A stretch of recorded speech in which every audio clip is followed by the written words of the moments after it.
దేవుని బిడ్డ, నీ ఆత్మీయ జీవితాన్ని కట్టుకోవడానికి ఒక్కొక్క మెట్టు ఎక్కుతూ వెళ్ళాలి. ఒకటేసారి ప్రభువా నాకు కనబడు అని అంటే ఎక్కడి నుంచి కనబడతాడు ఆయన?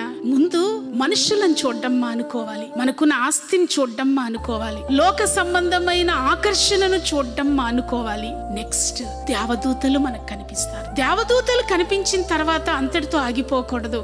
దేవాది దేవుణ్ణి నేను చూడాలని ఆశ గుండెల్లో ఉండాలి. కొన్ని లక్షలు దేవునికి సహాయం చేస్తూ ఉన్నావేమో, దేవా నేను లక్షలు ఖర్చు పెడుతున్నాను, నాకు కనిపించావా అంటే ఆయన అంటాడు, నువ్వు లక్షలు ఖర్చు పెడితే అమ్మా నీ ద్వారా దేవుని సేవ జరుగుద్ది, కానీ నేను నీకు కనిపించాలంటే నీవు కన్నీటి ప్రార్థన చేయాలి. ముఖాముఖిగా దేవుని చూసే భాగ్యం యాకోబు గారికి దొరికింది. ఎంత గొప్ప భాగ్యం అండి ఇది. ఈ ఆశ మన గుండెల్లో పుట్టాలి.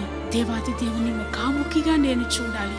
ఒక్క కన్నీటి ప్రార్థన చేసే వారికి మాత్రమే ఇది సాధ్యం, ఇంకెవ్వరికి ఇది సాధ్యం కాదు.